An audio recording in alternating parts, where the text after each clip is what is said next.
My name is Fabian Levin, and I'm Head of Research and Development at Stockholm Exergi, and also part-time Associate Professor at Royal Institute of Technology in Stockholm, and also participating in the expert group on carbon removals organized by DG Klima. Today, we will have an option with a very, very good list of speakers and participants to discuss the need of permanent carbon removals and also how different issues and sharing knowledge on this. Stockholm Exergi has been one of the first projects approved by the European Innovation Fund, and what we're aiming for is developing the largest project for bioenergy carbon capture and storage in Europe. And we're hoping to have it commissioned by 2027. And today we will have the opportunity to lift some issues, share knowledge, and so on. But it's a packed agenda. And for that reason, I will leave the floor and the word to our moderator, Malin Forsgren. So please, welcome. Thank you so much, Fabian. And I won't take up your time either, but I just would like to say that we are going to have three keynote speakers, one joining us online, and also three very interesting and competent panels. So there will be room for some questions from the audience. We'll try to fit in at least one question from the audience per session. Unfortunately, due to the very tight time schedule, we won't be able to manage questions online, and we apologize for that. But without further ado, I would like to introduce our first keynote speaker, Mr. Oliver Gedden, who is a senior fellow at the German Institute for International and Security Affairs. You're also vice chair of the IPCC Working Group 3 and the co-editor of the State of Carbon Dioxide Removal Report. Very welcome, Oliver. It'll be a pleasure to hear your.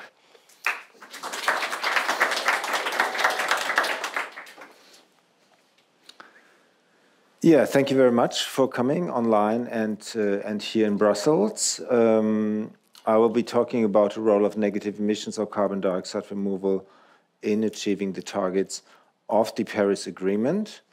And let's start with the Working Group 3 summary for policymakers. As you know, the summary for policymakers in our IPCC report is a co-production. So what's in summaries for policymakers is not being contested in UN climate negotiations. It's also not being contested within EU climate policy or in member states. And there was, for the first time, a specific section on carbon dioxide removal in an SPM. And on the right, you see the whole text. And I'm just going to look at the main message, and I highlighted some element for you. So it says the deployment of carbon dioxide removal to counterbalance hard-to-abate residual emissions is unavoidable if net zero CO2 or GHG emissions are to be achieved. This is passive language, quite diplomatic language. That's what you often have in summaries of policymakers, because they are not there to communicate things well, but to get an agreement with policymakers. Basically, it says if you have a net zero target, then you already said yes to CDR, because otherwise it would just be a zero emissions target. That took some governments by surprise, but that was the logic in which we wanted to introduce that, rather than saying, yeah, in global scenarios, you have these levels of CDR, because a national policymaker might say, well, why do I care about global scenarios? So net zero means CDR is, I think, one of the main messages that came out of that report for the broader CDR community. That was one too far. So you might have seen this one already, although maybe in different colors from the original report. This is a synthetic figure. You can apply that globally, but you can also, it's more about the components, apply that nationally. So we have emissions above the zero line, all the blue colors, non-CO2 greenhouse gases, fossil CO2, emissions from managed land, so basically what's happening in forestry also, it could be peatland, emissions from drained peatlands, and below the zero line, you have certain kinds of removals. What's important here, we already, of course, do removals in forestry, and you have them here as well. And they can serve three purposes: accelerating our path towards net zero already. As you know, in the EU, we have LULUCF, although capped net removals from LULUCF already in the 2030 target. You needed to go net zero. We already talked about that.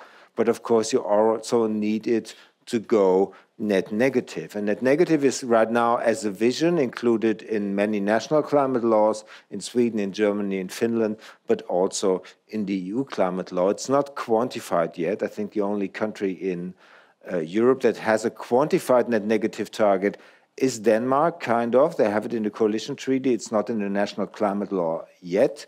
It's minus 110% by 2050. And I think we're going to see more of these net negative targets soon. You also see, if you look at the dashed line, net zero CO2 will be reached before net zero GHG, something we usually don't look at. We even don't know in the European Union if we have net zero GHG by 2050. What would be our net zero CO2 year? Would really, I mean, globally that can be decades. It really depends on your basket. Also in some European countries like Ireland with lots of non-CO2, like from methane from agriculture, there would be a huge difference. But actually it would be interesting to see in the modeling, and I said it to Fabien now, maybe we can see that next year in the modeling of the European Commission, what would be probably the net zero CO2 year in Europe if we really go net zero GHG, which is what climate neutrality means in 2050. Here is another figure from another report. It's a synthesis report of the IPCC, Working Group 3, 2022. Synthesis report 2023, I was involved there as well. It does not have a certain CDR section, but it has a lot on overshoot. I mean, you may have heard last week the remaining carbon budget has even been cut down. The assumption is that we will reach 1.5 and then probably cross it in the early 2030s. But what has not very well communicated is that basically it's already baked into the system. The reduction values you sometimes hear of minus 43% of greenhouse gases, minus 48% of CO2, 2019 to 2030. This is to have a chance to stabilize at 1.6, overshoot it for some decades and then go back. And going back, you usually do by getting to net negative CO2. So let's say the pink line on the left, you see it for 1.5, on the right, you see it for 2 degrees. So that's, I think that reason will be globally probably be much more important in the debate, let's say probably after the next round of NDCs on the global level. But again, you have to break it down then to countries or the European Union, because if the world would commit to going net negative CO2, you obviously need front runners who commit to go there first, and probably it will be OECD countries called upon. Here is a let's say, vastly populated figure of all kinds of carbon dioxide removal. Not all kinds, it's a dozen, or almost a dozen of methods you can think about. There's, of course, BECCS. We're going to hear more about BECCS today, but even on the top line, you see the methods, then below you see implementation options. And as we all know, even if you only look at BECCS, there are different applications, different types of feedstocks. It's not just that one thing. And the colors here mean, first of all, the type of carbon dioxide removal. The IPCC does not go with the usual nature-based versus technological. It's more about the removal processes and the time scales of storage, because that's the main reason why I do carbon dioxide removal, and you want to know how long it stays there. And I think that's a little bit different from how you would see that in the European climate law. You see nature-based versus technological. Sometimes you have engineered, but if you look at it, you would have many methods where it would actually be hard to distinguish This is only nature involved, and this is engineered. I mean, even afforestation has some kind of technology in it, and there are many, let's say, nature-based processes that policymakers usually don't like because they're not biological but chemical and maybe involve the ocean. You would, if you're serious about it, using that word, include as well. But the main message is look at it method by method and what it actually does, and don't overload assumptions about, okay, this class does this to you and this class does that. BECCS, of course, as you can see, fares pretty well on time scales of storage. The concerns probably more being about the biomass feedstock. Then what's really important, there are tables about certain methods being in integrated assessment models, so the long-term, usually full-century mitigation scenarios.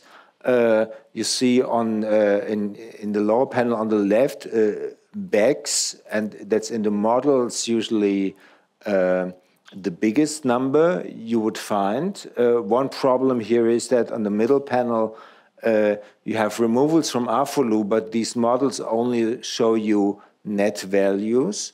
So they would need to distinguish, and that's what this class of models currently doesn't, between gross emissions on land use and forestry and gross removals. If you would do that, both numbers would be higher. This is the net value.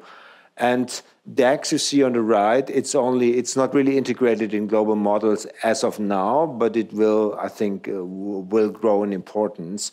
BECCS has that particular advantage because bioenergy is already in the model, CCS is also in the model, so for modelers, it's quite easy to combine both.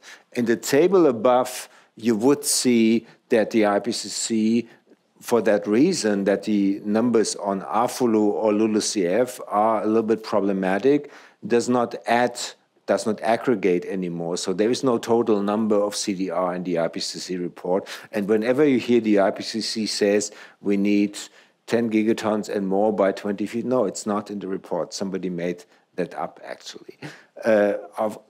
I think in the next round, the IPCC will need to fix these numbers. You may remember the famous 100 to 1,000 gigatons that came off the special report on 1.5 degrees, where the problem was they aggregated a net LULUCF number and numbers for BECCS and added them. And I would say that was not a good thing to do. I was not involved. I can say that now.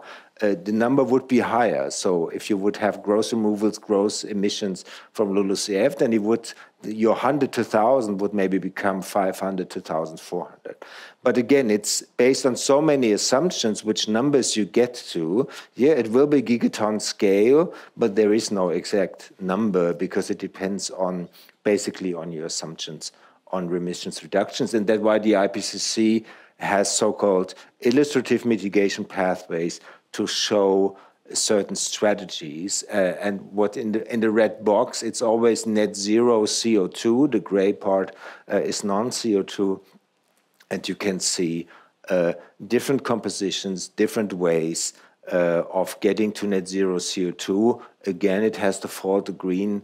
The light green is LULUCF. It only shows the net values. If it would show gross emissions, gross removals, you would have green above the zero line and below, and both would be larger. But what's important here, you need CDR to get to net zero. And this is my last slide. This is not from the IPCC report.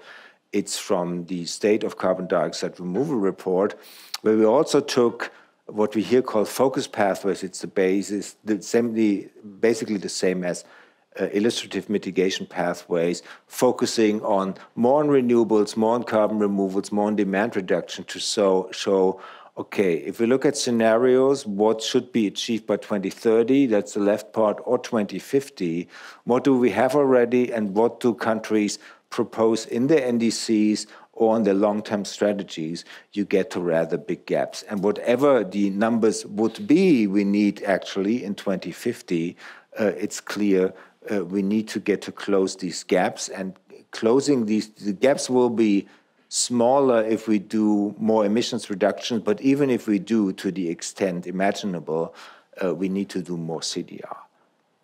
Thank you very much. Thank you, Oliver. So, Oliver, from a scientific perspective, are there really credible ways to remove all the carbon we need to reach the 1.5, 1.6 scenario? Well, we don't know if there will be enough, but I think if you store CO2 durably, that's the IPCC's, let's say, slightly ambiguous definition, because that would need to be defined, what's durable or what's permanent.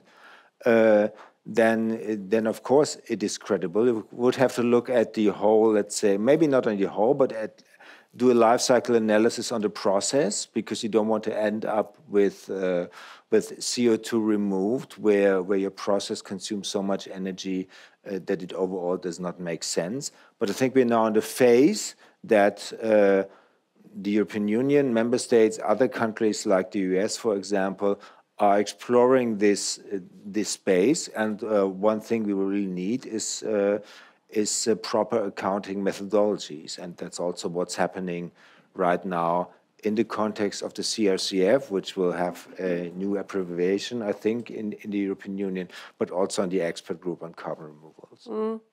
But one of the issues that comes up a lot in the discussions and in the debate is that there may be a risk that if we focus too much on removals, we won't have enough reductions, etc. What's your take on that? Yeah, I think there is a risk, but only if we leave it at that lofty stage saying, yeah, we need to care more about removals. I mean, once you have trajectories like the EU Commission usually has, many member states also have, you could at least see what the assumption is about, let's say, your first net zero year, what would be the level of remaining or residual emissions and removals, and where do your residual emissions come from, where do your removals come from, and once you make that clear and transparent, you can have a political discussion. The question is, can you really say what would be appropriate levels of residual emissions?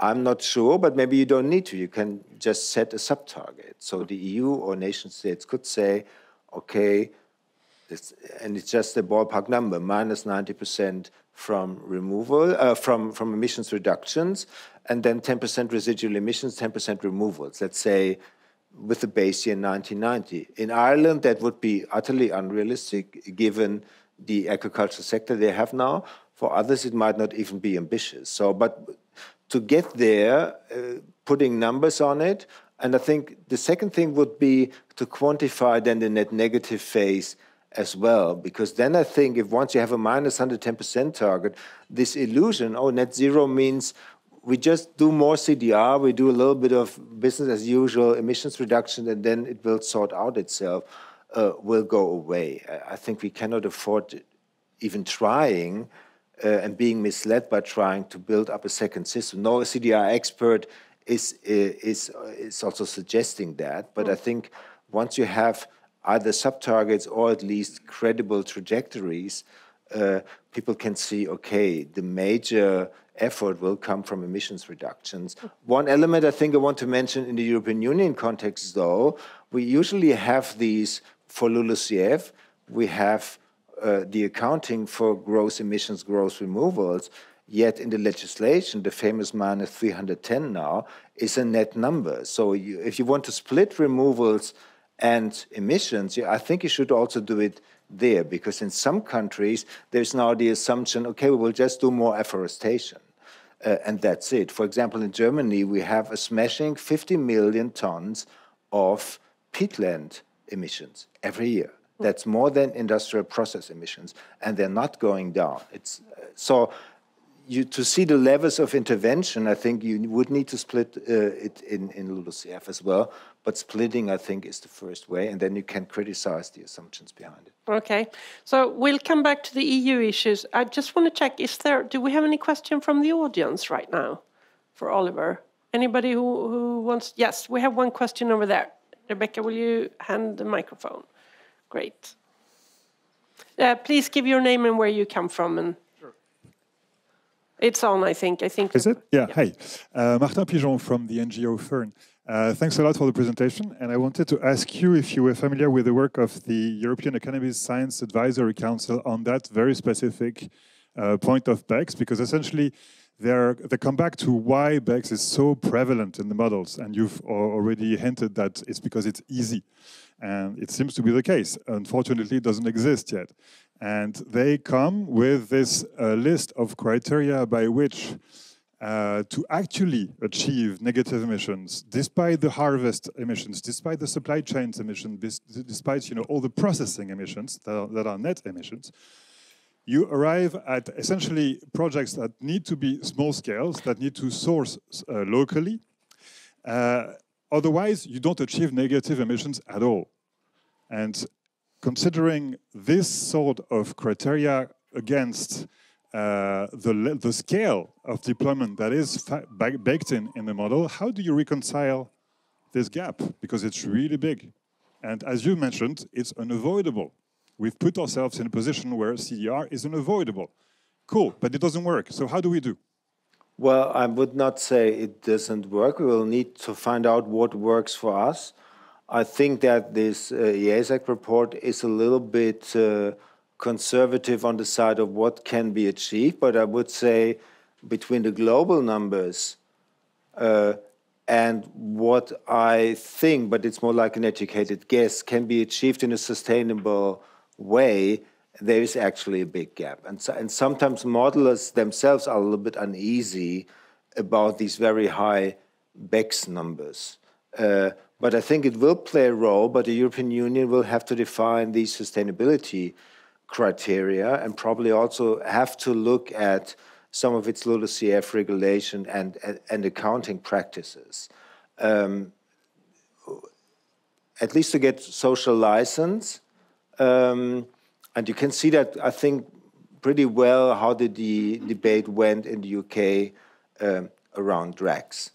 But I would not say, okay, BECCS will not play a role. I think we're going to find out what kind of role it will play in which countries. So let's say taking it from forest residues is different than purpose-grown bioenergy crops. So I think we need to look exactly into that, and it will be a matter of regulation what to do there.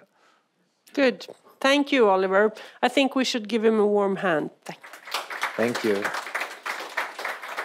And then I would like to introduce Dr. Fabian Levin. Please come up to the stage. And can we have the next slide, please? Because I didn't write down your full title. It's on the first slide. And I also presented myself exactly. while introducing this. So please go ahead, Fabian. Yes, thank you very much. Pleasure to be here and also giving the opportunity to introduce. As we are here and on part of Stockholm Exergi, I thought I would just give a few short words on what kind of corporation Stockholm Exergi is, because a lot of you might not know it. So we're basically the energy utility operating the energy system in Stockholm. Almost all local electric power supply, most of the district heating supply, and also we have district cooling as our big business today. We're co-owned by the City of Stockholm, the Municipality of Stockholm, and a joint venture by these pension funds and insurance corporations. Interestingly, it's a 50-50% ownership between these without any golden vote. So they need to be quite cooperative and have consensus of the direction of their corporation, and that's quite unusual. This is also a map over Stockholm showing where we are. And we're basically stretched from, if you ever go to Stockholm, from Arlanda Airport all the way down to the southern suburbs and even to another city called Södertälje. So it's a very far-stretched district heating system and where we operate. Yes, so talking about bioenergy, carbon capture and storage, I think starting with biomass and why biomass in essence, could be climate change neutral is if the uptake of growing biomass at least equals the outtake. That's sort of the minimum requisite. If that is the case, that the outtake of biomass is from where there is a balance between the biomass we take out and the regrowth of biomass, and we permanently capture and permanently store this CO2 underground, we will over time create a flow of CO2 from the atmosphere to the bedrock in the end, into the ground. So that's on the notion why bioenergy carbon capture and storage becomes a negative emission technology. I had a discussion, and it comes back to what Oliver showed, and this is a picture that I made in paint. Comes from a discussion with a member of the Swedish Parliament. Olja is Swedish, means oil, and if we're going to counterbalance the word used in the last IPCC report, any hard-to-abate residual emissions in the end, we can't do that by capturing fossil CO2. Because what you do then is that you reduce your own fossil emissions. You stop taking CO2 from the ground, putting it into the atmosphere. If we want to counterbalance anything, we can only do that by one way or the other, and as Oliver said, there are many technologies and alternatives, create a flow whereby we remove carbon from the atmosphere and put it underground. That's the only way we can counterbalance taking carbon from the ground and putting it into the atmosphere in the end. We have been working on this since 2016, doing BECCS. We started by having a small research facility and pilot in 2019. And then a couple of years ago, we also got support from the Innovation Fund pursuing our full-scale project. What we want to do is that we will use 2.3 terawatt hours of residues from Swedish forestry. Branches, tops, sawdust, and bark are the main components, and also maybe some damaged wood by wildfire or bark beetle are the things we find in Sweden. And here our take becomes a little bit interesting, because a big discussion often is the energy penalty for capturing carbon. But we can recover energy from the capture process into the district heating network. And I think that, together with how we work in developing also this into a market, is my interpretation of why we got the support of the Innovation Fund. So all the energy used in the capture process, we can get back into the district heating system as district heating supply. And in the end, if you think about carbon capture, you take CO2, it's 44 degrees in the flue gases, and we're going to store it at minus temperatures underground, minus 20 or something. All of this you can extract with help of heat pumps, and that's basically thermodynamically what we do. And that makes this project a little bit unique. Where we are at the moment, we have our application for environmental permitting. We are awaiting that DG Comp makes an approval of the sort of aid system that they are planning in Sweden. And then we're also negotiating with large players about potentially buying negative emissions from us. So for Stockholm Exergi, pursuing negative emissions from BECCS is 100% focused on providing carbon dioxide removal to a market. That's the main take. That's our vision, where we want to take us. So those that have residual emissions in the end actually can get away of counterbalancing these. That's our vision. Doing so, we're working on getting this in place. 2027 is the goal. And you're welcome to start negotiating with us if you want to buy negative emissions. Yes, I stopped there. Thank you. Did you have more things you wanted to go through? No, I think it's... Good, it's perfect. Yes, thank you. So you were mentioning the advantages with the setup or the installation that you're doing in Stockholm. But would you just care to remind us, so what do you think are the core advantages, the main advantages that can be accrued from BECCS, from carbon removal with bioenergy? Yeah, so if you do BECCS in the right way, you can, and especially if you have the ability to recover energy from the process, for example, into district heating, then you can actually increase the total efficiency of a production unit. So by doing BECCS, the combined efficiency of electric power and district heating production would actually increase by 3%. And that's really unique. And it's not magic. It's basically thermodynamically that you use a heat pump to extract the heat from the CO2 that you remove as you liquefy it in the end. That is really unique. And of course, the downside of BECCS, as Oliver was into, BECCS is sensitive to the feedstock of biomass that you use. So you need to use good biomass. While on the other hand, you can get more energy out. And BECCS is, of course, the big benefit is here and now, but then it might cost a lot of energy. So, of course, there's upsides and downsides with all technologies. Yeah, I think we have a really good project. Excellent. Well, it's clear you believe in it, for sure. Yeah, I really do. So, any questions from the audience? We have a gentleman here. Yes. Yeah, you're next. Yeah. Max Pirkel from Siemens Energy in Germany. Yeah. Very interesting, Fabian, what we saw here. And Siemens Energy is also supporting or trying to support you on certain technologies on compression on this project.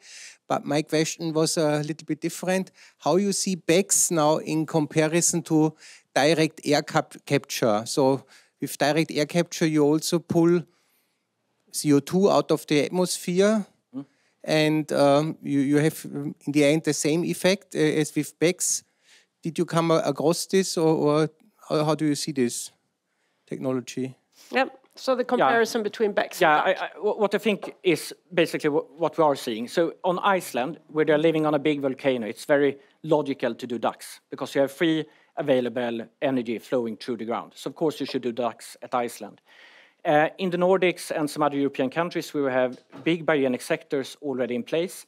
It makes a lot of logic to do BECCS on already, at least start with the existing point sources of biogenic CO2 to create negative emissions from there. So I think it's hard to give it, because there are upsides, downsides, and local conditions in each member state in the end will determine what technologies are appropriate where. That's my own belief. Good. Unfortunately, no more questions for you right now, Fabian. We will see, there will be a mingle afterwards. You will be able to ask these questions to Fabian, and maybe we have time towards the end. Thank you very much. Thank you so much. And now, I really hope that we have the technical gods with us, that Dr. Piera Patrizio, who is the head of research from Science Based Targets initiative, and she's also a guest researcher at Imperial College of London. She should be with us online, I think.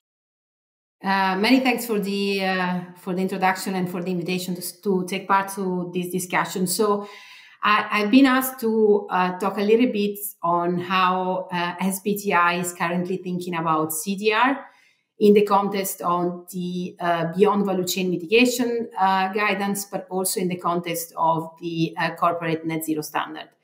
So my first, let's say, message, or the starting point of my discussion would be to give a little bit of an introduction of how BVCM guidance has been developed and the reason behind that. And next slides. One of the reasons is, of course, that we have SBTi is currently kind of like reaching the level of what we call a critical mass, in the sense that there are a great number of companies that are starting adopting science-based targets, which is a very positive, of course, thing. But at the same time, we are very far from kind of like really reaching massive adoption, both of voluntary commitments toward 1.5, but also with regard to the current policy. If you can click here. So what we see is that, of course, there is these kind of like emission gaps between current policies and NDC. And if we compare where we are now and where we should be with regard to the NDC by 2030, we have an emission gap next that is around 19 to 22 gigaton of CO2. So I don't know why the slides that I see is always the same, but do you see the presentation moving? Yeah, okay, great. And next slide. Great. This emission gap is also, of course, reflected in an investment gap. Because according to the latest analysis, we know that in order to advance technologies and advance mitigation action, we will need a ramp up of climate finance, which is around 20% each year by 2030. Next slide. This is also, of course, reflected in the gap in scaling on CDR that we already been discussing with Oliver as well. We know that we need CDR, we recognize that, especially because company will have a certain amount of residual emission that cannot be eliminated, and they will need then to be neutralized with CDR. The share, of course, will change depending on sector, but within SBTi, we're kind of like orientating around the 10% and 90% reduction, so 10% of removal. Next slide. But at the same time, before starting discussing on how to incentivize CDR, it's also important to understand what are also the urgent action for climate mitigation and adaptation that would need in any case to be scaled up if we want to take the Paris Agreement target within reach. So I found this figure from an article that was published actually on LinkedIn for some days ago, and I found it very useful because of its simplicity, and it shows basically the amount of action and of investment that would be needed regardless of whether we are thinking about a net zero by 2050 or by 2070. And you can see that the list is very long and is not only including CO2 removal. But the point is that according to SBTi, if actually companies are being incentivized to go beyond their science-based target and start investing in beyond value chain mitigation, actually the finance and mitigation potential is huge. Next slide. So the idea for BVCM and the idea why we launched this BVSM guidance is to provide guidance for companies on how much BVCM a company should do. Secondly, what activities can be accounted for under BVCM versus what counts towards a value chain SBTs. Third, what BVCM activity should be prioritized given the fact that we have the companies have very limited climate financing needs. And fourth, what is the business case for companies to do so? Next slide. Yeah, next slide. Okay, great. So the concept of BVCM was already actually introduced in the corporate net zero standard of SBTi. Here you see the famous or many times cited mitigation hierarchy that SBTi is considering, which is prioritizing, of course, emission reduction, first by setting a near-term science-based target, secondly by setting a long-term science-based target, and then thirdly, taking action for mitigating climate change outside value chain. And so the idea overall, next slide, the idea overall of the BVCM guidance is actually to propose guidelines outlining the different models for BVCM, the minimum disclosure for credibility, and the best practices for transparency and recommendation that help companies to prioritize these investments within BVCM. Next slide. So this is kind of like the overall timeline of the BVCM guidance. We are now at the end of the consultation period, where we receive a lot of responses from some also of, I believe, people in the room today, discussing what are where we ask some question with regard to what actually BVCM should consider. And we are planning a launch of the BVCM guidance by January 2024. Next slide. The most important message that BVCM will then consider would be a process for establishing BVCM. Most importantly, what is the scale of BVCM investments that a company should undertake, and what is the time for this investment? And also, what is the portfolio of BVCM action that would need to be considered? And also importantly, an important point with regard to how companies should report this BVCM, both in terms of like activities, but also with regard to the outcome that have been achieved. Next slide. So what is most importantly is that with regard to the recommendation that SBTi will provide, we will suggest that the financing will need to be deployed in near-term verifiable mitigation outcome, but also activities which seek to deliver quantifiable mitigation outcome in the longer term, including, of course, permanent removals. And that given the urgency of peaking global emission, the SBTi will also recommend a minimum share of BVCM that will need to be channeled through verified mitigation outcome until 2025. So this is, next slide, this is a way in which CDR will actually be deployed, together with, of course, the other guidance which will come in the next years, which is the neutralization guidance, which will also seek to incentivize CDR, but in a different way, in the sense that in this case, we are talking, of course, about requirement and not a recommendation. And so the purpose actually of CDR in this case is to neutralize residual emission. And therefore, the requirement is that for CDR to be permanent. Last slide, next one. So finally, I just wanted to kind of like close up by maybe introducing some principle that would be defined in these neutralization criteria. Because as I mentioned before, we are planning to kind of like launch the neutralization guidance together with the release of the next version of the corporate net zero standard. And this principle will clarify how much permanent carbon removal a company should commit to. In the case, for instance, of a company using a net zero cross-sector pathway, that would be 10% of the company's scope 1, 2, and 3 base year emission. What type of carbon removal counts? And we are likely go for a like-for-like approach, and I'm happy to discuss this further. And then when, because recognizing, of course, that the industry will need to scale up, we are exploring the option of proposing a neutralization milestone that a company will need to achieve along their net zero journey. So that's all from my side. Many thanks for the technology assistance. I hope it was not too messy. Thank you so much, Piera. Now you're going to stay with us and be part of the next panel. So I think we can just keep Piera's image. Good. And then actually we will skip questions now and take them after the next panel, which you will stay in.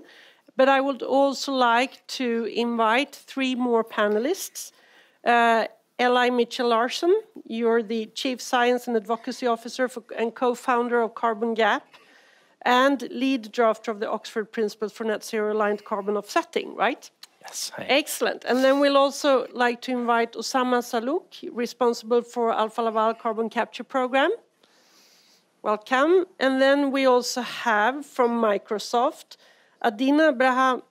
I don't really know how to say your last name. Honchuk?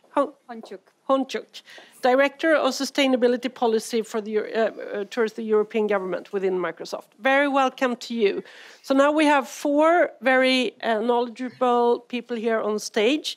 And I'd like to start with you, Eli. In the context of your work, could you briefly describe the steps that you recommend companies to take towards reaching net zero? Yeah, thank you very much. And first of all, I wanted to applaud Stockholm Exergy for, in what would otherwise be a carbon removal event, spending so much time on emission reductions. Because I think a lot of companies sell products and they care how their product is used. They sell their product with guidance on how it should be used, and that's no different in the case of carbon credits. I think Stockholm Exergy and others would actually be interested in the fact that the companies that are buying their removal credits have taken these steps. What are some of those steps? I sort of like to think of decarb and the pathway to net zero as there are certainly wrong things to do, like violating the like-for-like principle that Pietro just put up, but there are many right ways. There isn't one singular correct way. I think the most important thing is first understanding your own internal emissions, not just in the conventional scope 1, 2, and 3 way, but fossil versus biogenic and hard to abate versus easy to abate. I think the single most important thing that every corporate should be tasked with doing before it even begins speaking with a carbon removal credit provider is understand what are its emissions in order from cheapest to most expensive to abate. What is that marginal abatement cost curve? And I think what's important to think about is you can start chipping away at your curve from both ends. I think the obsession with only doing the cheapest thing first belies the fact that you're going to have to get rid of the most expensive stuff eventually as well. And so I think since there are many right ways to go about this at this point, if a company wants to really focus on the hard stuff, how am I going to deliver on that? I think that's to be applauded. And maybe the last thing I'll say is just that there needs to be kind of a unifying metric of how much companies are contributing to their trajectory to net zero.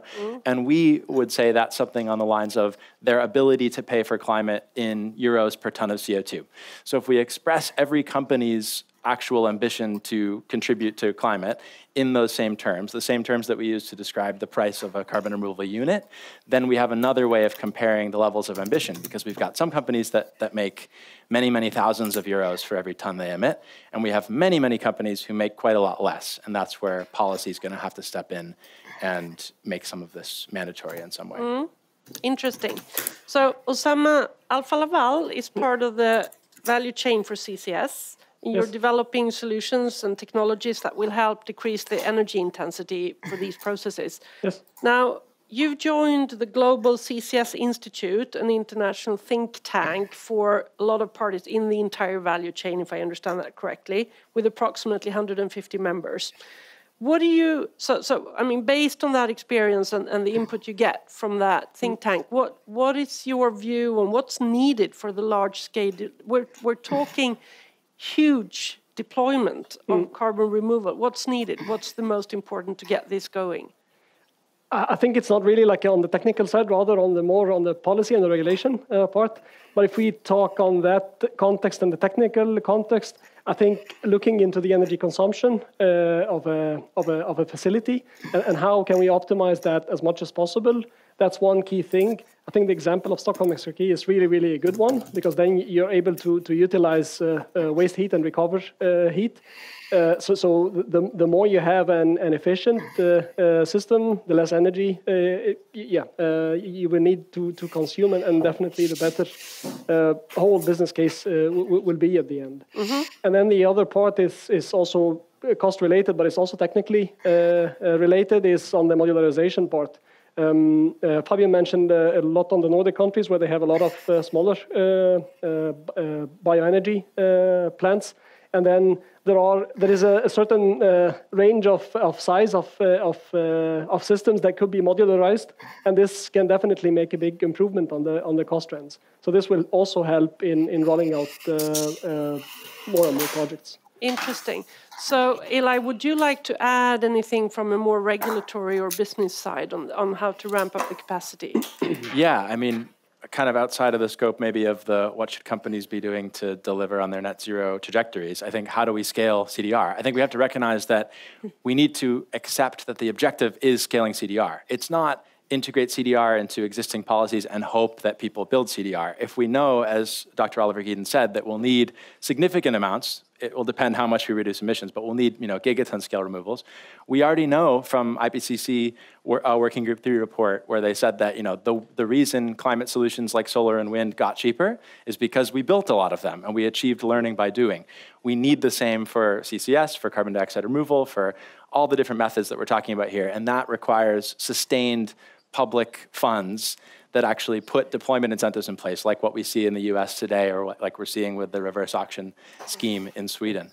So without that, we can't start to bring those costs down, and we need to rally behind that policy need. Good. So a lot of public funding, energy-efficient solutions, and possible to, so to speak, scale down in size to manage also smaller installations.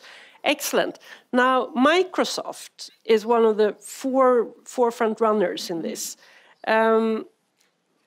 purchasing carbon removers, and you're doing it big time. Why? Yeah, great question. I think, just to start with, we understood back in, 2018, 2019, how crucial carbon removal is going to be based on the science, and Oliver talked a lot about that. And kind of late 2019, we looked at kind of all the different climate solutions, and I think we came to the realization that carbon removal was that kind of bit of climate action that was so underdeveloped relative to everything else we're looking at. So we really kind of started to look at it and to kind of change for kind of thinking about carbon reduction credits, avoidance credits, to kind of going towards carbon removal credits 100%. And we thought that that's really a crucial bit of climate arithmetic, the fact that we don't just have to take our foot off the gas pedal of emissions, but we have to build what we can call as reverse thrust, so really kind of building that reverse engine for the world. So we really want to help build that. We want to help build that reverse engine for the world, because it's not just going to help us reach our commitments, but it's going to help the world do that. So really, as a buyer, I think the most crucial bit of climate action we've done since 2020 has been our work on carbon removal. And we've done it with two purposes, obviously. One, to buy carbon removal and to contribute towards our climate commitments. And second was to understand this nascent market and help make it more transparent. Excellent. And then, Piera, I'd like to ask you then, because what Microsoft does is like purely voluntary, so to speak, and the science-based target is also, so to speak, voluntary, and even more so, the beyond the value chain mitigation recommendations are completely voluntary, even to those who actually have science-based targets. Now, how can we secure that this very voluntary framework goes from being nice to have to more a necessity or more obligation for companies? What do you think? Yeah, thanks for the question. So, first of all, I think that within the context of SBTi, I think we need to remember that SBTi adheres to this mitigation hierarchy, meaning that it will always prioritize emission reduction, and after this has been achieved, removal. And the reason why, the fact that companies sometimes prefer to buy cheap carbon credits rather than doing emission reduction is because this is less expensive.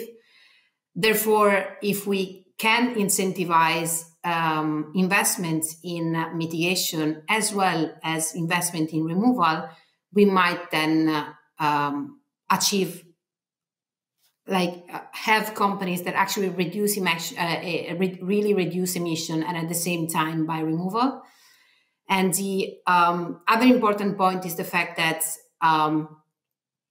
the reason why we're making this voluntary is the fact that the BVCM guidance has been developed after a survey that has been conducted in 2020, in which we interviewed around 250 companies, and we asked them what is the reason for them to invest in climate action. And of these companies, around 60% of them actually said that they would like to kind of like become climate champion and actually prioritize investments in technologies, including carbon removal, but they are afraid of greenwashing. And this is the reason why BVCM has started so as a guidance for those companies that actually would like to pioneer climate action and have a kind of like a safe highway to do so. Interesting. Yeah, that I understand is a very strong argument, of course. So if I go back to you, Adina, do you, you were talking a little bit about your efforts to actually inspire others. Can you do more? How can you inspire more companies to do this? Because we need more companies like you, obviously. Yeah, I mean, from the beginning, our hope was that the work we're doing, sometimes first of its kind, in many cases, would achieve much more than what we do for ourselves, for our commitments.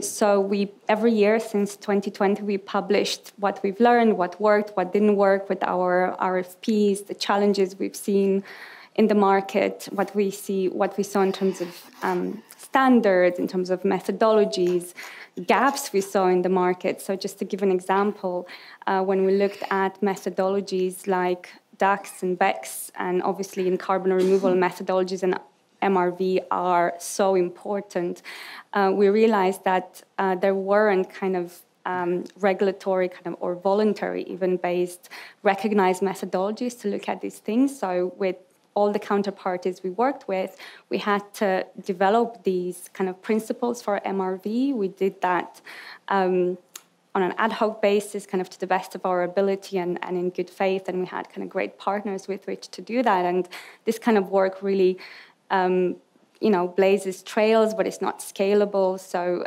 definitely we wanted to share that and kind of the principles we've seen and the principle we've put together in those different projects. But I think the way we look at the future is that we're really excited to see the standardization or the beginning of the standardization of some of these methodologies. So that's why we're excited about the work that the Commission is doing with CRCF and the work coming out of the expert group to inform future methodologies in this space.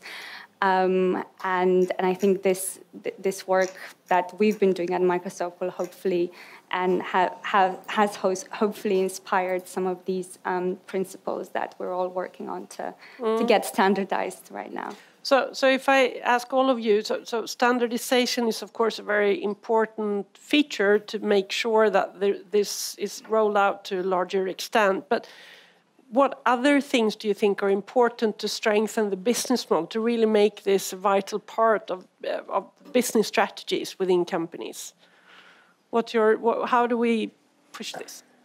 I think the point mentioned on the incentive, like to incentivize CDRs, that would be like how to really like solve it. I think just to be able to have it attractive enough so that it's being adopted from the private sector. Mm. Yeah, I think we keep using the word voluntary, and I don't know about you, but I don't want to bet the fate of the climate on something people have an option to do or not to do. So with major applause for Microsoft, for Frontier, for SBTI, for others who are working to reach the ceiling of voluntary climate action by companies, which we aren't even close to. If you're an insurance company and you make 100,000 euros for every ton you emit, and you spend 1,000 euros on DAC, great job. That's a fraction of what you could have paid. So we've got a lot of ambition we can increase within what's possible, but I want to get away from voluntary. I want to start thinking about, little things like how do you make something the default? We know already that people like to just do the default. If they don't have to check a box to say that they want to eat meat, they'll just eat veggie at the conference. We know this from psychology. So if we look for tiny ways to embed carbon removal as the business as usual activity in society, for example, you demolish a building, what do you have to do? You have to crush it up, spread it on the ground, have it recarbonized with CO2. If you're procuring food, you've got to buy a certain percentage from carbon farming certified farms. There's all kinds of tiny ways we can integrate carbon removal as the default activity in our societies, and we need to start today, and we need companies to be joining and saying, please regulate me. Please make this the thing I have to do and all my competitors, and raise the tide for everybody. I think we have to start getting creative and not focus on voluntary, which is really the domain of a small section of companies who have this excess ability to pay in today's economic climate, maybe not in tomorrow's. And I have a follow-up question on that, but first I want to check if you, Adina or Pierre, if you want to add something to this. Perhaps, obviously clarity around regulation and clarity around incentives. I think clarity around the kind of expectations and encouraged claims that should be done in this space, especially when you have projects that are both publicly funded and funded by corporations. I think clarity around what constitutes, high integrity claims that ensure additionality, I think that would be really welcome. Mm-hmm. Excellent. And Piera, would you want to add something?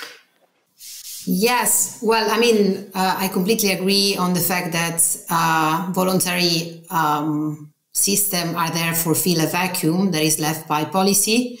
I also think that's one of the powerful tools that voluntary commitment have is that they can hold a company in different accountable in different jurisdiction, which policy, unless it's kind of like harmonized, cannot do. And so I can say that from SBTi, for instance, perspective, we need to clearly, the first important action that needs to be taken to scale CDR is definitely to separate emission reduction from removals, and then sending clear message to companies on how to actually invest and how to scale the market. So then this technology ready by 2050. But again, recognizing that the priority is reducing emission. So if you can now only answer yes or no. So do you think, we already have a huge, there's been even today a lot of carbon removals purchased that haven't been delivered, at least what I read in the report. And we don't really have a lot of capacity today. So do we even have the possibility to make this more like the default or the mandatory? Do we have the capacity to scale this up? Can we provide that much carbon removal? Yes or no? Adina? Yes. Yeah, from a technical perspective, what's needed on the equipment side, I think yes. Yes. And Pierre, you think so too? Or? It depends on how you define capacity. If you limit to the sustainability boundaries, then yes. If we are thinking of just scaling for the purpose of scaling, definitely no. Okay, good. Thank you so much. Now, I'd like to see, do we have one question from the audience for this panel? No? You don't have to ask any questions. We're actually over time anyway. So I really would like to give them a warm hand. Thank you so much, Pierre, for participating. In spite of technical problems, etc. Thank you so much. So now we're going to ask our next keynote speaker, Mr. Mikael Karlsson, Associate Professor in Environmental Science at Uppsala University.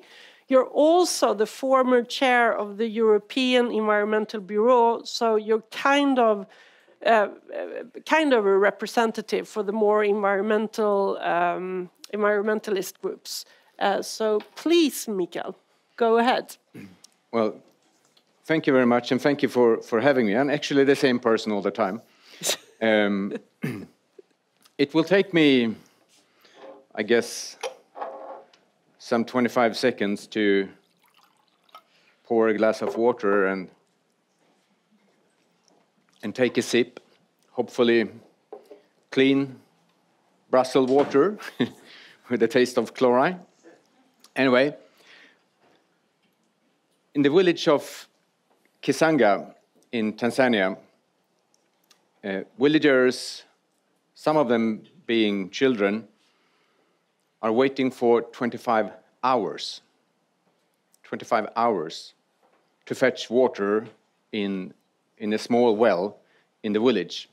That, according to my students some years back, they were waiting there in the shadow under a mango tree to see that no one puts his or her yellow or red or blue or green plastic bucket in front of another. That queue, the water queue there, is becoming longer and longer in parallel with climate change due to drought.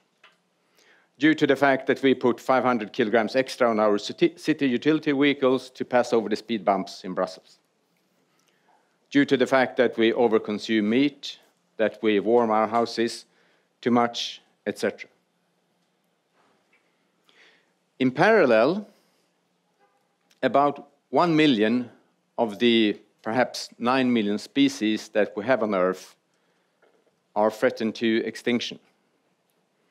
The loss of biodiversity today is 1,000, perhaps 10,000 times as rapid as ever before in the history of the planet. So that's the global equation in a way. We have the livelihoods of people in our hands when we overconsume.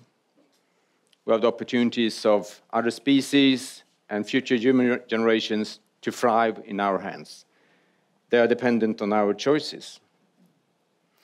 And central in most of these contexts for the problems and challenges that we are confronted with, that are detailed since long in science, are the energy systems, including bioenergy and bioenergy and carbon capture and storage.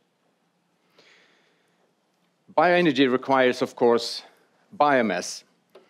And I wanted to draw a circle somewhere here, but there's no whiteboard. So I took some pieces of caramel, of candy here. There are 10 pieces here.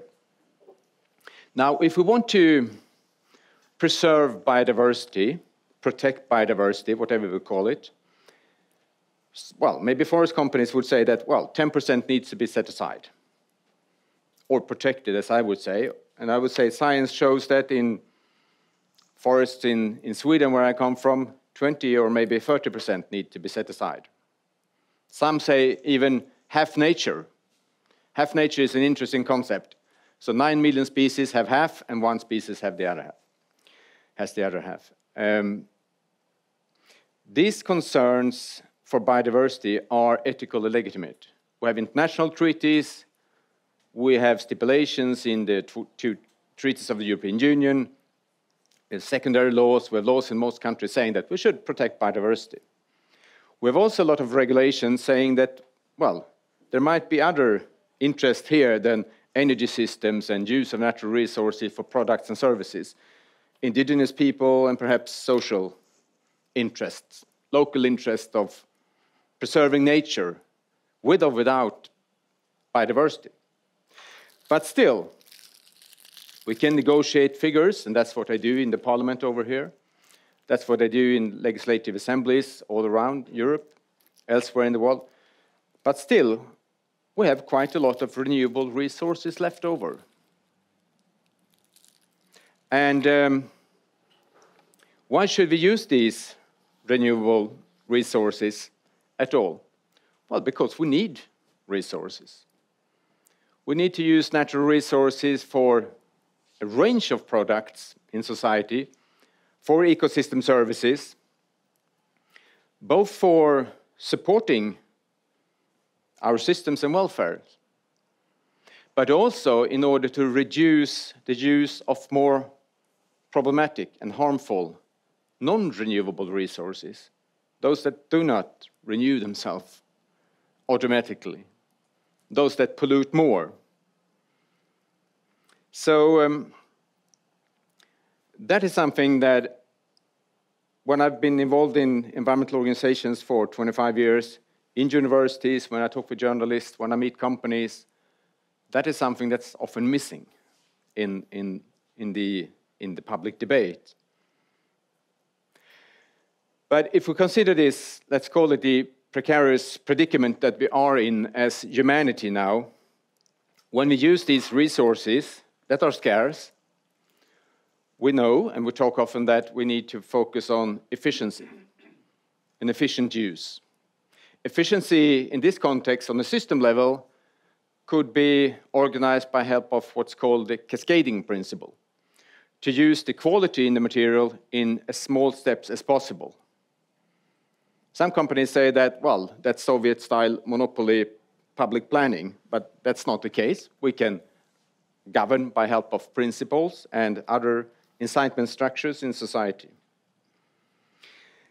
Even though we improve efficiency, research shows clearly that we also need to focus on sufficiency. Our expectations and demands are simply too large in relation to natural resources. So we need to downscale, or whatever you call it. We can debate names for that as well, but it's quite clear. I have a PhD student who took part of what does research say about sufficiency? Well, a lot. What is the Swedish Parliament deciding about sufficiency? Nothing. There's a huge gap between the understanding in science of what needs to be done in order to achieve public targets and what's decided in political forums. We also need to make sure that when we use these resources, we shouldn't, of course, worsen the situation for climate or biodiversity, which requires that, well, we can call it organic or organic plus or continuous cover forestry. There are different words, different concepts, and all these are contextual. But there are still resources to use. At the end of the day, if we save, if we go for sufficiency, if we protect biodiversity, if we leave things for social interest, indigenous people, we still have a lot of renewable resources remaining. And I think we should use them instead of the fossil resources. So what about climate change here? Well, some say there are emissions if we burn biomass. Evidently, yes, we've known that for some centuries. CO2.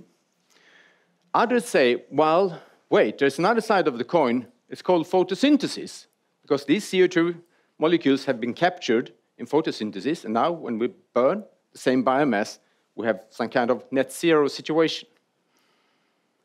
But look, we don't have time to do that, because we have a carbon debt accumulating. Yes, but we're only using residues. And here, and we're a new study coming up now, we see a quite naive, polarized, in a way, ridiculous debate between two extremes, where on the one hand, the argument is made more or less that we have old growth forests, whole trees that we put in the ovens and we heat our houses. In the other end of the spectrum, we have the understanding, no, we only use residues, and they can grow indefinitely, so we can solve aviation by help of liquid biofuels. Both these claims are actually occurring in the debate, amplified by journalists and media, which is, of course, very problematic. This is in a way like cherry-picking from if you've seen the joint research centers for different sectors of red, green, and yellow use of bioenergy resources. Organizations cherry-pick and focus on one or the other and construct strawmans. That doesn't function. Science shows us that the context matters. We need to consider natural systems and human systems. We need to consider sources and sinks. We can't think anything about that. We need to consider spatial and temporal perspectives. We need to consider flows and stock at the same time and differentiate between the black and the green carbon molecules. So how should we think then about this dilution in space and time? Well, what counts at the end of the day is the remaining carbon budget. That's small and decreasing rapidly. And that is what we need to relate energy systems and bioenergy systems to. Looking at that, and I think the last 25 years, I have not seen one single scenario for energy and climate systems that is reaching ambitious climate targets that has not a substantial, significant, large part of bioenergy included in that scenario. We know that for sure. Bioenergy is the main energy source in many areas around the world, which we need to improve for health reasons and for other reasons. We have a lot of waste residues, we have a lot of fallow land, fallow land, etc., that we can use further. It's a key for substitution. And once we have phased out fossil fuels, we have opportunities for removing carbon dioxide from the air. All these applications are, of course, not entirely good. We have huge problems in some areas. Therefore, we need to develop more stringent legislative systems. But just as business as usual is not an option, a blunt no to bioenergy that occurs in the debate is just as counterproductive. If you say no to bioenergy, forestry, agriculture will continue in the same way. We will not use more tree for building houses and furniture. We will not decrease the overconsumption of paper. None of those things will happen with a blunt no to bioenergy. The risk is, on the contrary, that we indirectly support continued use of fossil fuels, bringing carbon up to the green systems, to the blue systems. And that jeopardizes, more than anything else, the Sustainable Development Objectives. So I therefore hope to conclude that we can go beyond this quite simplistic discussion in the panels coming up among stakeholders, politicians, and also in academia, where we see 400 scientists are saying no, 400 scientists are saying yes. Come on, this is contextual, we have nuances. We need to transform the energy systems in order to cope with the climate and biodiversity crisis. And in doing so, bioenergy is clearly one of the key elements. Increasingly in the future, starting today more, we need also to capture carbon from the air. That is required for us, for our sustainability and future, and for those kids in the water queue in Kisanga. Thank you. Thank you, Michael. I know you're very hard to disturb when you're talking. 70 minutes above, that's 15 minutes. Yeah. But we were supposed to have questions as well. I was happy to hear about this with the, half of the nature for the, the other species. And can you tell the mice in my house that they're not supposed to be in my half of the nature? Anyway, you research the prevalence of climate science denial within certain groups in society. And the other side of the coin that you kind of mentioned a little bit are those who are quite strongly engaged in environmental issues. And some of these people are also very much against using biomass for energy purposes, based on the concerns, of course, for climate and biodiversity. Now, with your background in the environmental movement, do you understand their criticism, and how can you interpret it? How can we bridge this gap, so to speak?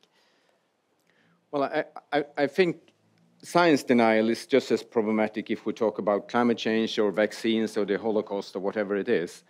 And in the interest of protecting the environment is not more morally fair to do so.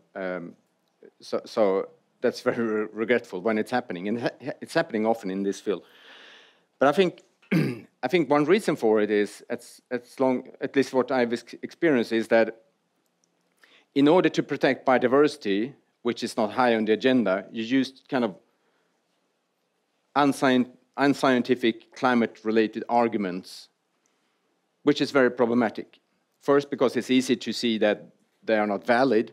Secondly, since that's a kind of devaluation of biodiversity, I think biodiversity should be protected in its own right, without these fake climate arguments. And so that's a way to sort of lower the value of protecting biodiversity for its own sake.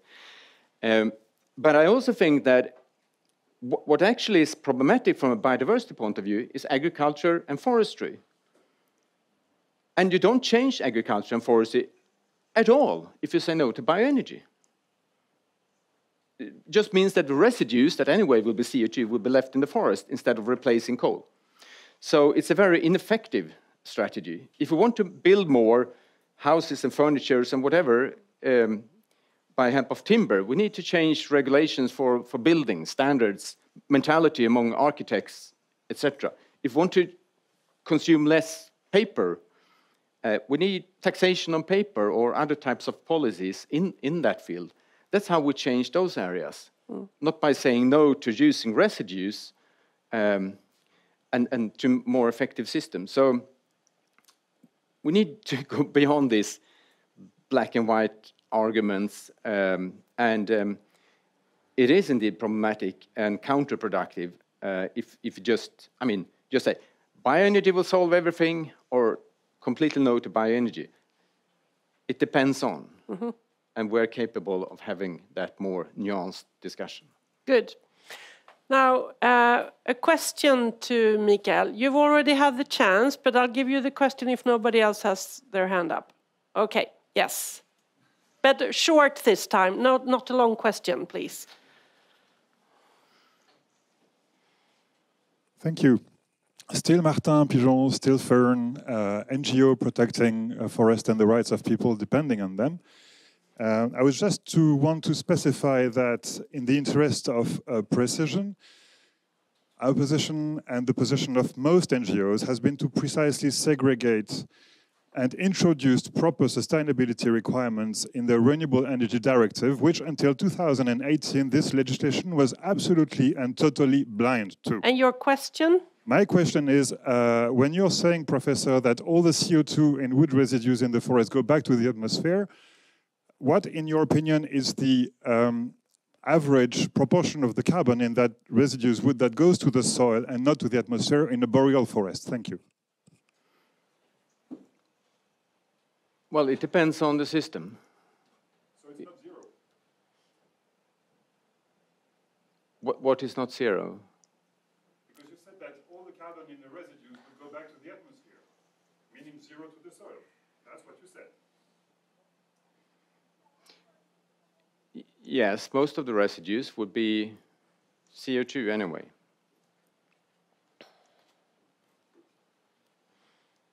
And therefore we can use the residues much more than we do today. That's our position, actually, but not all of it. I mean, okay. Okay, then it's... Sounds denial, you know, that's an easy way to think, but I observe that you cannot answer the question, which is a very important one, because it's about the counterfactual.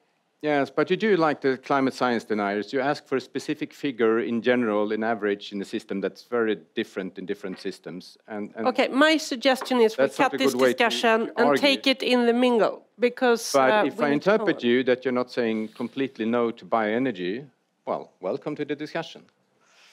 Good. Thank you so much, Mikael, for your help. So now I would like to invite our second panel, which is Mark Preston Aragonés, Policy Manager for Bellona, a Norwegian non-profit organization focusing on, for instance, industrial decarbonization and carbon removals.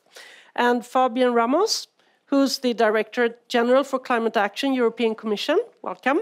And we have also Mr. Ian Rowe online, I believe, Acting Director for CO2 Removal and Conversion, the US Department of Energy. Do we have Ian online, or? Okay, yes, we're trying to get him up. And then we have Johan Börje, welcome, who's working with these projects and carbon removal at Stockholm Exergi. Right, I don't know, I should maybe stand here actually, so I can see you guys. Excellent. Mr. Rowe, that you're with us as well. Let's hope that the sound and everything is working now. So I'm going to ask you a few questions, and you just indicate to me what you would like to answer or not.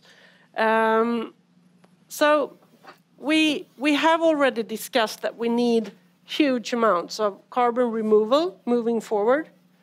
What are the main points, do you think, to really secure this capacity for scaling up? What are your comments to this? Could I yes, Mark. Very quickly start? I think so there is indeed a need for some amount of removals to counterbalance, well, for three purposes actually: to accelerate net reductions before we reach net zero, to counterbalance residual CO2 and non-CO2 emissions, and then to remove more CO2 than we are emitting greenhouse gases to then achieve net negative emissions. So there is a need for some amount of removals. I think a key job over the next few decades will be to minimize our dependence on removals to the greatest extent possible. So, there's two discussions need to happen at the same time. Yeah. To reduce as much as possible, to reduce dependence on removals, at the same time, in parallel, work to maximize the deployment of sustainable removals. Yeah. But for those removals that we will need to do, what do we need to do to scale that up? On that point, I think there's a need to, in the short term, have a space to make mistakes without that sort of spilling over into the rest of the EU's climate policy architecture. So we can talk about, for example, there's a lot of calls for including removals into the ETS, and that's probably premature to be having those discussions. There's a need in the short term for, prior to 2030, developing pilot projects such as this one, the Stockholm Exergy project, to figure out how this actually works in practice. What are the engineering challenges? What are the accounting challenges, methodological challenges? There's a need to actually try some of these projects in real life that we see a lot in the models, but we haven't yet seen in practice, to see how these can actually work and function and then integrate into EU climate policy more broadly. Good point. So more pilot projects and space to make mistakes here. Mr. Rowe, would you like to comment on this? What do you say in the US? What's needed to ramp up the capacity? Sure. I would first agree that piloting is going to be essential in the near term. In addition, I would add some kind of agreements on certain LCA attributes, such as indirect land use change with certain feedstocks. There's a lot of easily available feedstocks in the US that can be leveraged to increase the biomass carbon removal and storage here in the States. However, it's difficult getting it all mobilized with that lack of clarity on indirect land use change and how that applies to life cycle assessments. And lastly, everybody's going to say this, but I think some uniform policy around carbon dioxide removal could also be helpful there. Innovation pilot project is very important. Before that, we also need research. I think Oliver showed a very nice graph with different carbon removal solutions, and they are not at all at the same level of development yet. And some of them are now at what we call a very low TRL, but with a huge potential if we manage to do it, and we need a lot of research. Enhanced weathering, for instance, is not in any modeling. Should we include that in the future? Yes, but if we want to include that, we need really to know how much are able to deliver.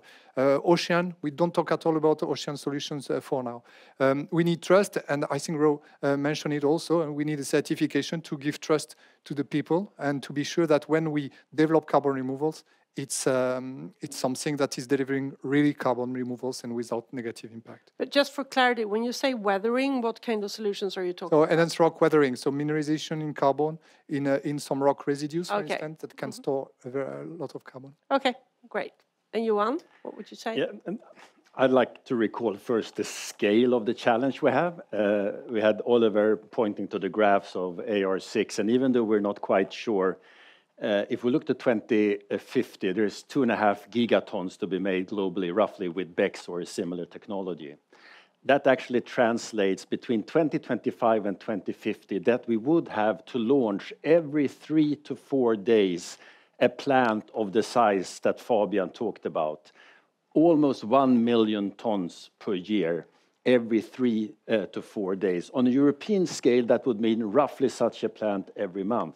So the challenge is tremendous, and thus we need to get going. In a sense, we are already getting going, and the rule book is evolving as we are running, but we need more clarity, I think more clarity on important policy aspects early, such that developers like us actually dare to take the risk, a risk of multi-million, hundreds of euros into these projects.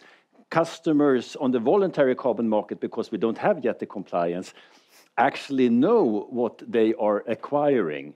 And we have basic questions like we haven't really sorted out how we make a distinction between the removals and the reductions politically. We should be much clearer on that. We should have separate targets within the EU. We should have separate targets in all the NDCs.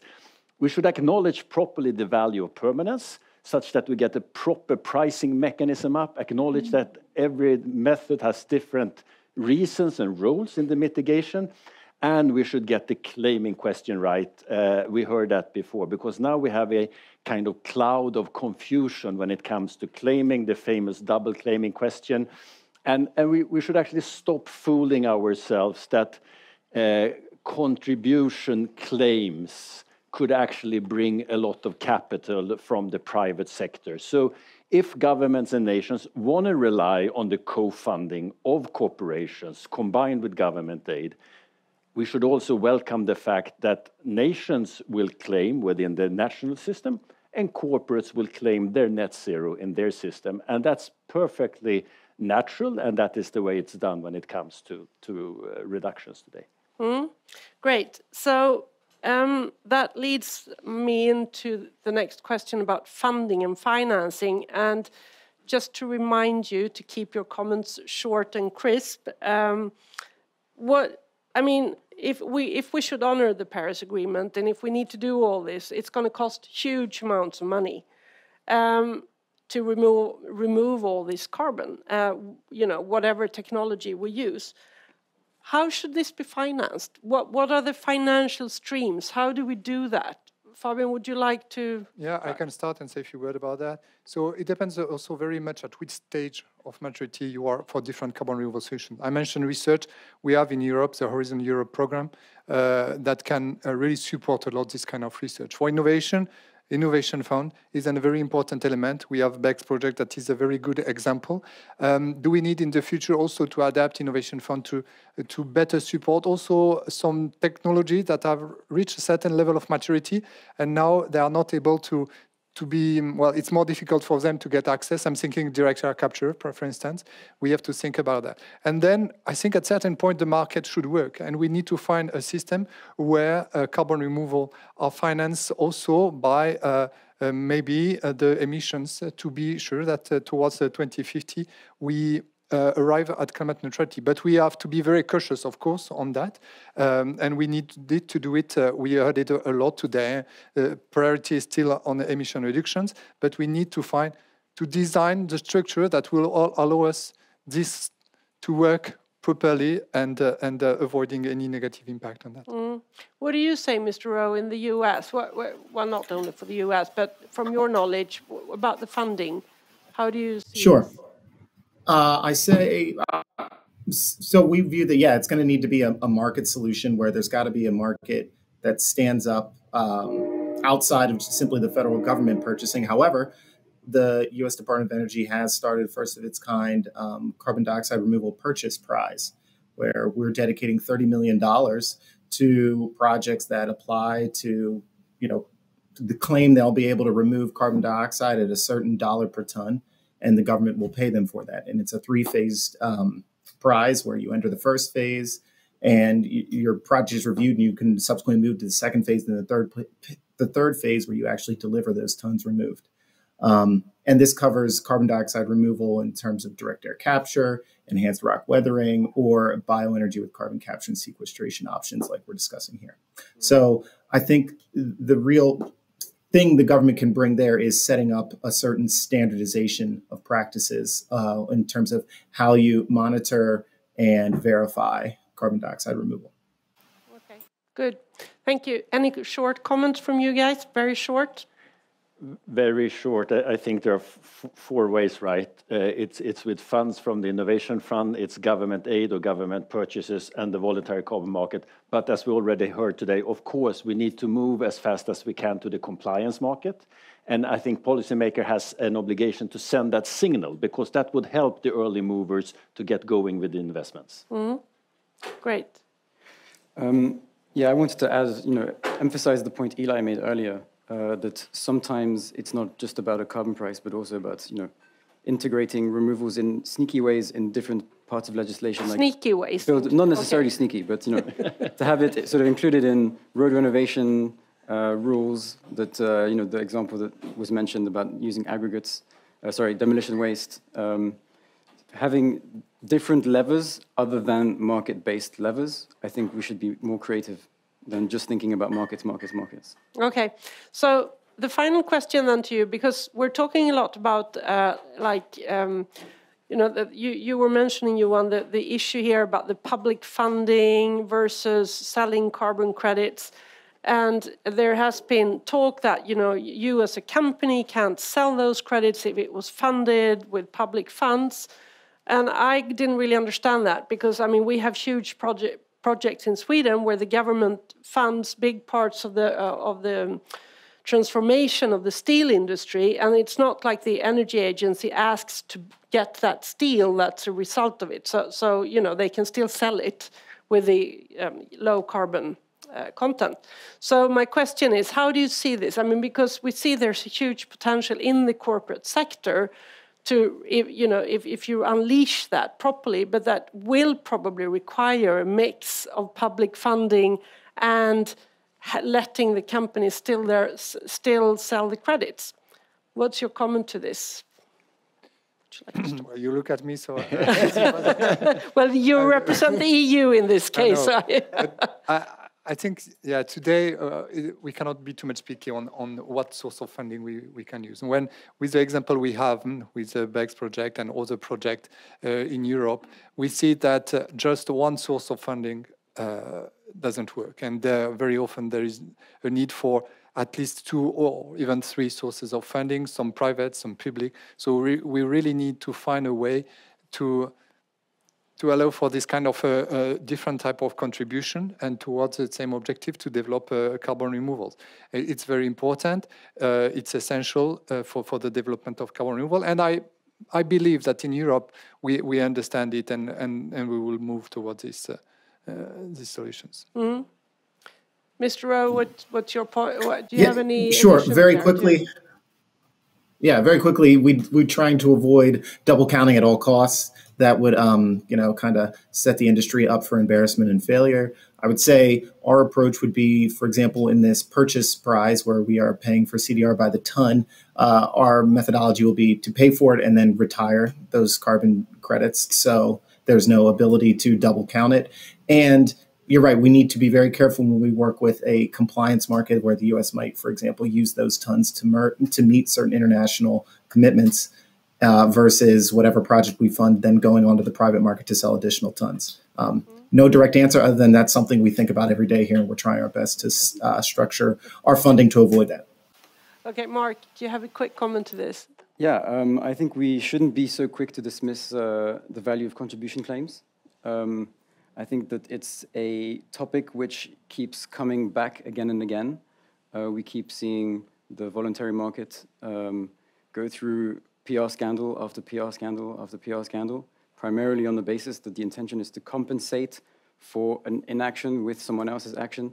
So I don't think we should be too quick to dismiss contribution claims. In terms of who should be able to claim, this is definitely an issue in the short term. But as we shift away from voluntary towards compliance, that will hopefully become less of an issue. Mm-hmm. So that's. So a very quick one. This we could actually invite to another seminar on this one because it's so big and so important. And I just like to say, I think we have been hijacked by another discussion. The question about double counting, double claiming in Article 6 in relation to the history of the CDM program of non-additional credits and a completely different climate impact. Here we're dealing with clearly additional instruments that need government funding and that actually withdraw CO2 from the atmosphere. It's completely two different discussions. Nevertheless, we've been part of the same discussion. So contribution claims, yes, for traditional offsets, no problem. In this case, when we talk about the negative permanent emissions, let's get the two trajectories, the reduction trajectory and the removal trajectory up for governments, for the Fit for 55, for the 2040, for the NDCs, and then we will not have this problem, and I think we can solve it. Okay, good. That was your version of a short comment. Let's give them a big hand. Cool. And actually, I will not hold to my promise of a question on each session, so I thank you so much. Thank you, Mr. Rowe. Thank you so much for participating. And with that, I would like to invite up our third panel of today, with Mattias Fridal, who's an associate professor in international climate politics and policy at Linköping University, my hometown. Very welcome. Emma Wiesner, who's a member of Parliament Renew Europe Group, We always seem to have these interesting discussions about energy when we meet, Emma. And then Mr. Paul Sakur, Director of Carbon Counts, which is an independent consultancy on climate change. So I'll again put myself here. So now we're going to talk a little bit more about the EU and the EU policy in this. What do you think that EU needs to do to secure that the establishment of carbon removals doesn't lead to less reduction efforts or a slowdown in reduction efforts? What do you think? Who wants to start? Okay, the one to the left. Yeah, well, I think continue to separate, of course, emissions reductions from removals, to have separate targets. We already have that in the current 2030 pillar. It can be improved, that one, but it has to continue to be that way. I think we also have to continue to limit flexibility between the different instruments in the EU climate policy mix. That's important. With that, I think, yes, it can be done. Mm. Emma, do you want to comment? I thought you were going to say, what does EU need to do? And that's a lot. But regarding making sure we don't mix up reductions with removals, I think it's very important that we have a separate 2040 targets for reductions. I also believe that every country in Europe has a climate debt. I mean, that's what we will discuss also in Dubai in the COP meeting. All of the countries, all of the member states have emitted CO2 into the atmosphere for a long time. I think there's also reasonable to split the target in between the member states based on how much climate debt you have. By that, every country does not only have to reduce their emissions as in the ESR, the burden sharing of the reduction targets, but also you get a clear removal target. I think that would be very clear. Now I'm also negotiating both carbon removal certificates, the carbon removal certification framework. I'm also negotiating green claims. So I'm really in the center of this discussion. Now with the empowering consumer in the green transition legal discussion that we had, it's very clear that claims saying that you're carbon neutral based on removals will not be accurate. That will be banned. You cannot say that you're neutral just by buying certificates. And I think that's very important that we stick to that line. You can contribute to removals, and I think companies and member states should, based on how much CO2 they're still emitting, but you cannot say, based on buying certificates, pretend like you didn't emit anything into the atmosphere. So I think that's two important elements to, have separate targets, but also be very clear on the claims. Neutral language simply cannot be. Paul?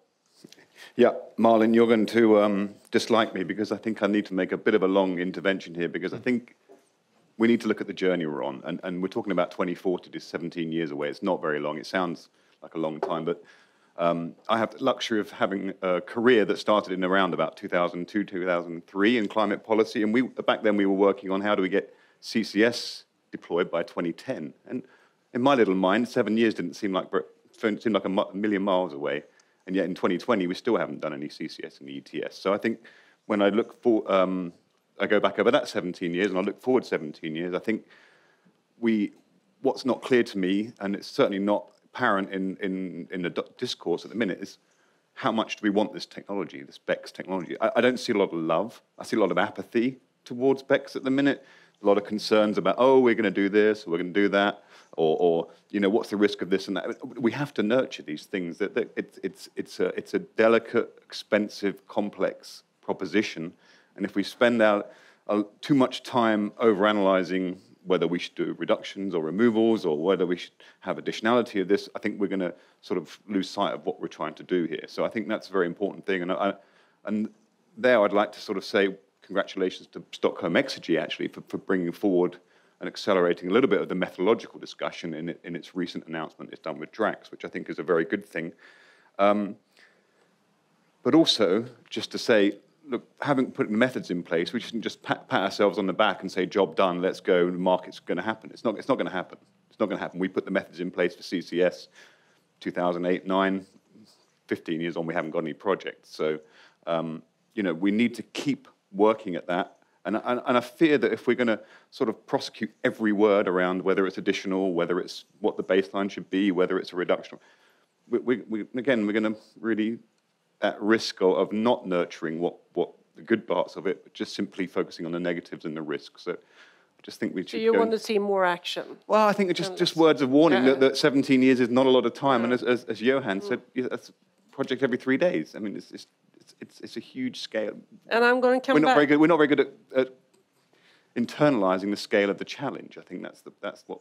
No, we tend to focus on more short-term problems, I think. I'm going to come back to the 2040 target, but first I just want to, there's one thing about this that sometimes gets a bit confused, because what the Paris Agreement essentially says and what the EU targets for 2050 say is that emissions that are hard to abate can be compensated, so to speak, with carbon removal. Now, the concept of hard to abate can be interpreted a little bit differently depending on who you talk to. What would short definitions, what would you say? Do you want to, Matthias, you're a professor, sure. So let's go.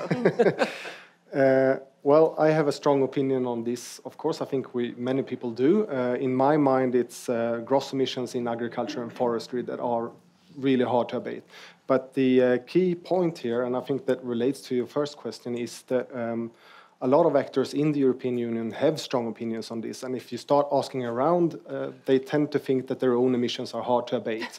And if we don't start a formal process on this, and I honestly think we need to do that in tandem with, in parallel with, discussing emissions reductions and removals, we also need to start discussing what are actually the hard-to-abate emissions? What are the expected residual emissions? Otherwise, we might end up in a situation in 2040 or somewhere along the lines of 2040 where we haven't reduced emissions enough because we think we have a legitimate claim to residual emissions. I'm also an independent climate consultant, and I'm trying to explain this to the companies I work with. No, you're not in this sector. Mm-hmm. You need to get rid of 100% of your emissions. I'm gonna flip it around. I know what's not hard to abate, and that's the ETS sector emissions.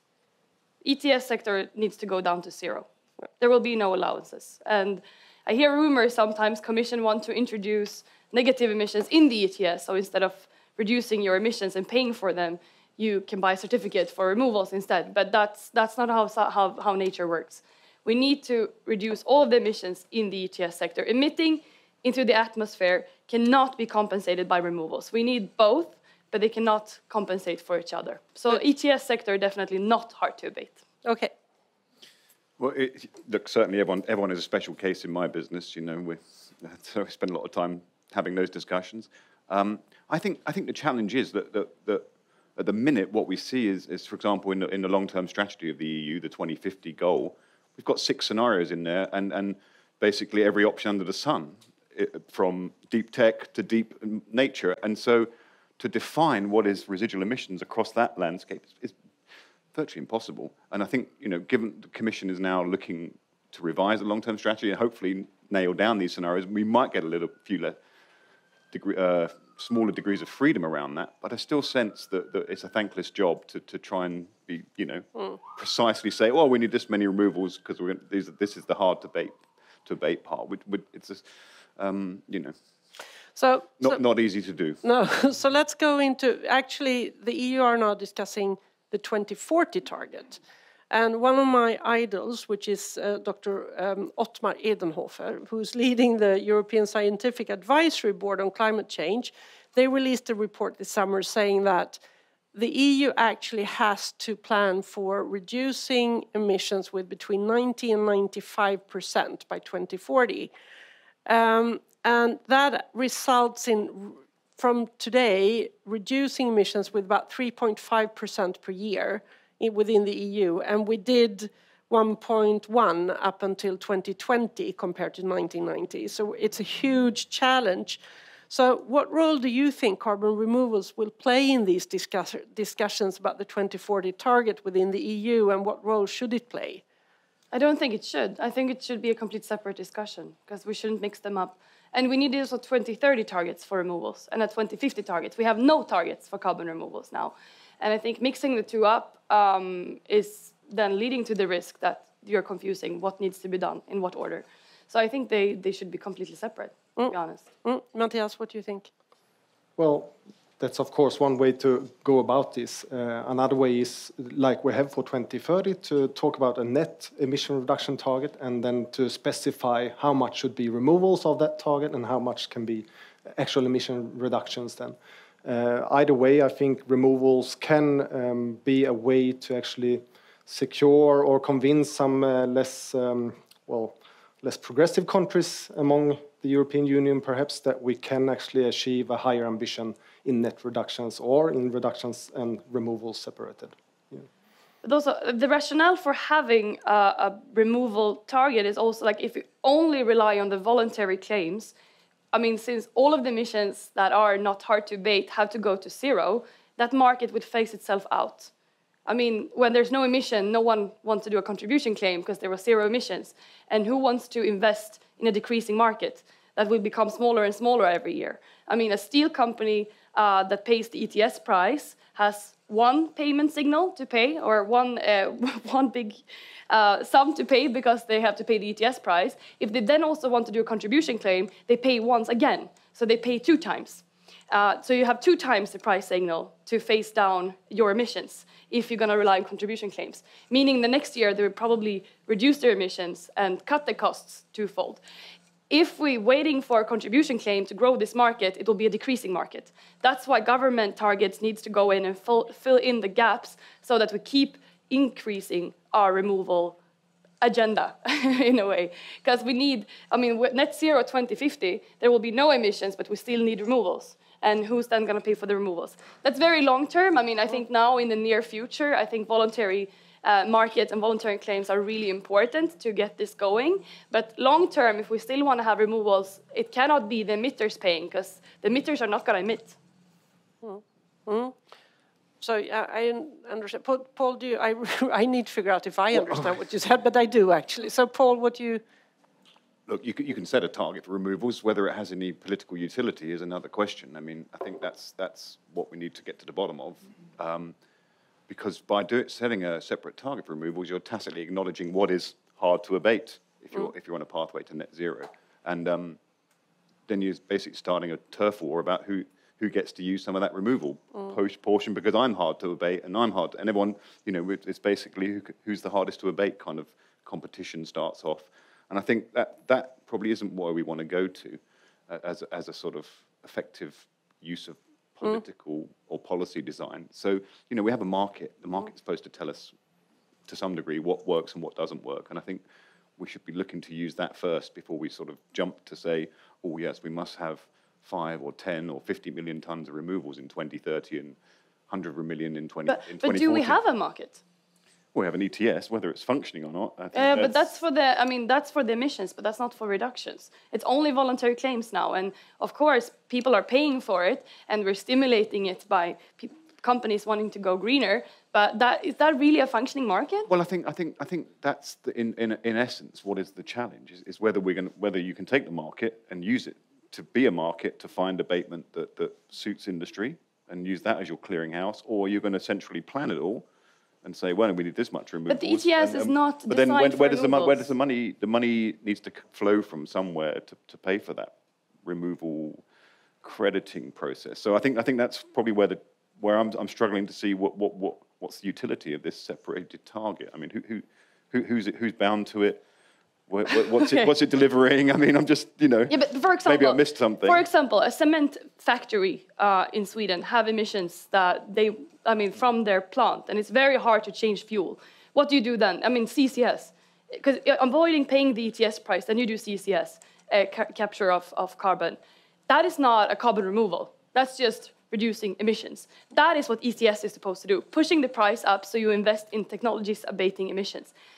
But then we have removals, and that's bio-CCS, direct air capture. That is they're not paying ETS price. Bio is rated to 0 because we're not also giving them money for LULUCF. We chose LULUCF system, so biomass is rated 0.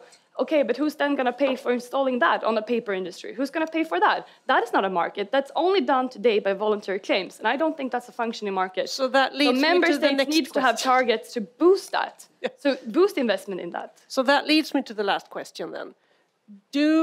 Like I was asking the first panel, do you think that we need to start making carbon removals, i.e.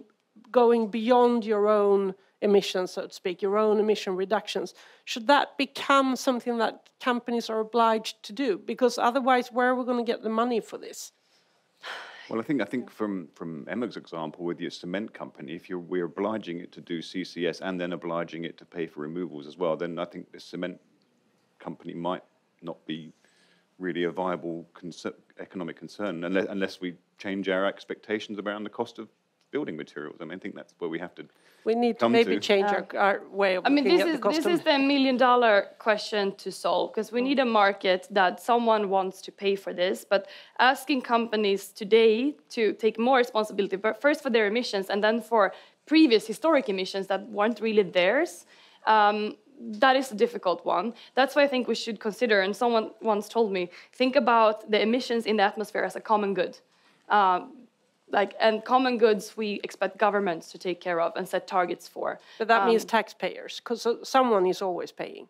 Yeah, and that's why I think the member states that have emitted those emissions should take a higher share of the cake and the burden. Okay, interesting. Matthias, do you want a final remark on this?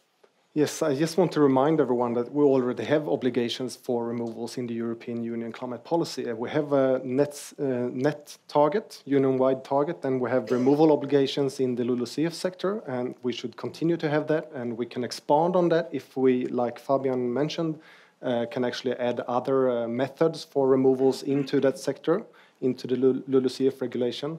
Then the question, of course, remains, should we add BECCS and BECCS into LULUCF, or should that be somewhere else in the structure? I think there are probably potential to have that put in other parts of the structure. I'm not ruling out the emissions trading system, but it has to be done very cleverly, and it can enable then for the emissions trading to become net negative in the longer run. So that's another thing to, food for thought. It doesn't have to stop at zero. It can actually turn into net negative. But then you have to get rewarded, of course, if you start collecting or removing carbon dioxide and not only reducing emissions. So, but I think the structure we have, we can work with that and tweak it and make it better. But I think it could still work for 2040. Okay, good. Any quick question for the panel from the audience? There's one here, Marlin. Oh, sorry. Yes, Oliver. Yeah, it's to Emma Wiesner about no hard-to-abate emissions in the ETS. I think it was about no residual emissions in the ETS, but you mentioned the cement sector.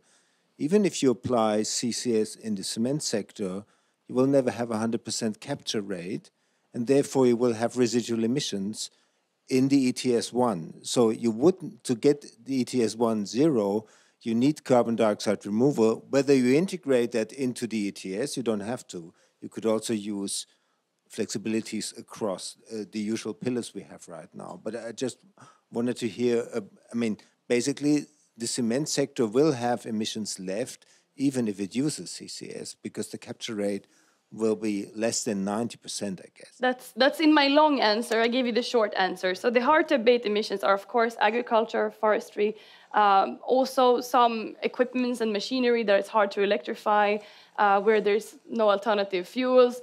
But I guess we're coming also there to more alternative fuels. There are installations that have CCS, but not 100% capture. Diffuse emissions also from distribution. We have F-gases and usage of F-gases, for example, that if you have leakage somewhere, that will still emit. So there are, of course, several different types of hard-to-abate emissions, and that's why in also the trajectory, the IPCC, there's still emissions there in the bottom line. I'm not the right person to answer what emissions those are. I think IPCC is better suited. What they have calculated should be there in the end. But it's not cement, aluminium, concrete. The ones that try to frame themselves as hard to abate. Steel, for example. They are not. Because there are alternative fuels. And new technologies can be developed. We did go to the moon, so maybe they can manage producing cement without coal also. Anyway, that was my final remark. With that, I would like to give them a warm applause. Thank you. And thank you very much for listening. I would like to ask Fabian to come up. Oh, sorry, Johan. You changed that a little bit here. Yeah. So a few concluding comments from you, Johan. Thank you. And thank you very much for coming here. And thank you, everybody on the net. It's been fantastic discussion with great intervention and even some heat in the final debate. So I welcome that. I took small notes, kind of tidbits from all the conversations, but I think we don't have time for that.